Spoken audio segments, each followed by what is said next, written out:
What is going on, Wildlife X team? This is Michael here, and in today's video we're going to be talking about the basics of the flow of energy in nature.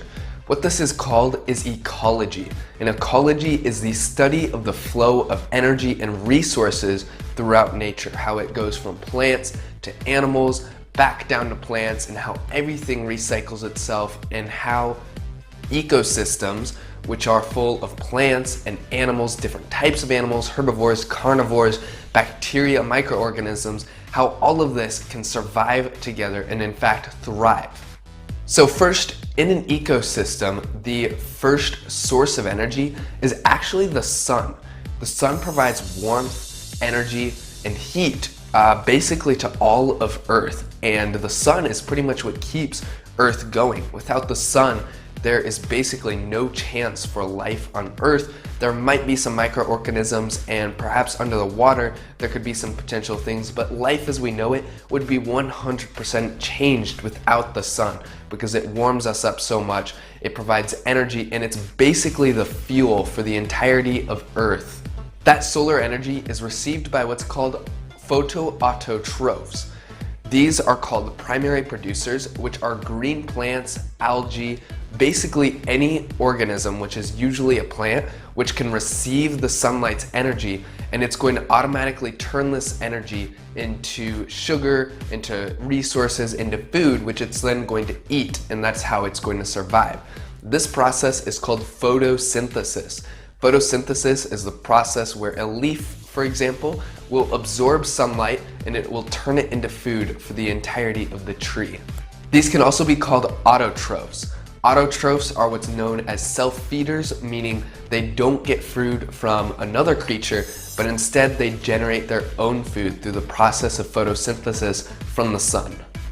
Again, these primary producers are plants, algae, trees, and even some bacteria are able to harness the sun's power. So some bacteria are going to be a first producer as well. After the plants, we then have what's called a primary consumer. A primary consumer is usually a herbivore, which is going to eat off of the plants. This could be any animal, no matter what size it is, and they usually are peaceful. They usually are well equipped for running away and running from predators. Their only mission in life is just to eat the plants, survive off of the plants, and live. We then have what's called secondary consumers. Secondary consumers are carnivores. They consume the primary consumers by hunting them. This would, for example, be any type of predator which is going to eat a primary consumer. So if you have something that eats another animal, this is a primary consumer. So you have the energy which goes into the plant turns it into food, then the herbivore, the primary consumer, is going to eat that, and then the secondary consumer is going to eat that animal, and that's how the energy is going to be moving through nature. We also have omnivores, which can be primary consumers as well, or secondary consumers, or they can be at the top of the food chain. And what omnivores do is they eat both plants and animals. A herbivore will eat only plants, a carnivore will only eat other animals, and then a herbivore can eat plants and or animals. Finally, after all of this, we have what's called tertiary consumers. These are the final level of the food chain in terms of largest animals. These can be apex predators. For example, the lion in Africa's Sahara Desert is an apex predator because it's going to eat all other animals, and it is at the top of the food chain. Nothing else is going to eat the apex predator or the tertiary consumer. Now you think that might be everything, but there is actually another link in this whole system. We have what's called decomposers, which is usually bacteria, other microorganisms, and very small creatures. This could be flies, for example. Flies will sometimes help decompose certain things. Decomposers usually feed off of the dead bodies of all of the other animals. So they eat off the remnants of certain primary consumers, secondary consumers, anything that's dead and that's left. A decomposer is going to break down the rest of that organic matter.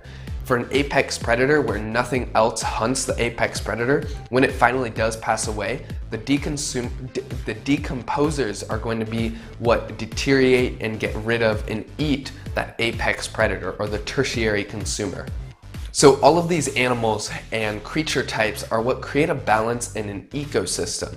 You need all of these so that way the ecosystem doesn't get too imbalanced, because if it gets too imbalanced, it's going to implode or explode and all life is not going to be possible. For example, if there's not enough secondary or tertiary consumers, which are going to be predators, then the herbivores which are eating on the plants they're going to grow to be too much because nothing's hunting them. They're going to eat too many plants, then there's not going to be enough plants, and so though the herbivores are going to start to die off. Generally speaking, more plants is going to make for a more lively ecosystem. The more plants there are, the more primary consumers there can be that eat off of the plants, the more primary consumers there can be, the more secondary and the more tertiary consumers.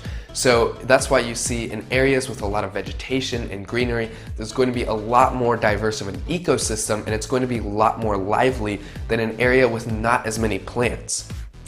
Too much or too little of one type of creature, which could be a primary consumer, a secondary consumer, etc. This is going to create an imbalance in the ecosystem, and eventually the ecosystem is probably going to balance itself out. However, sometimes it doesn't and it comes into little issues, but generally speaking, in the long term, whenever there's a short-term imbalance, it balances itself out. For example, if there are too many predators in an environment or an ecosystem, they're going to eat too many of the secondary or the primary consumers.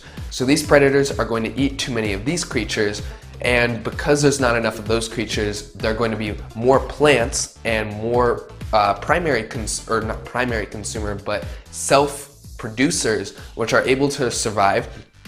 And as that population, the primary consumers, decrease and decrease as the predators eat it off, the predators aren't going to be able to have enough food, so the predators are going to start to die off, and as they start to die off of hunger, then the primary consumers are going to be able to start living again. There's going to be lots of plants for them because they're not being eaten off. Then they can eat the plants, but if they eat too many plants and there's not enough food for an abundance of primary consumers, then they'll start to die off, or there'll just be too many of those and then the predators will start to eat them up.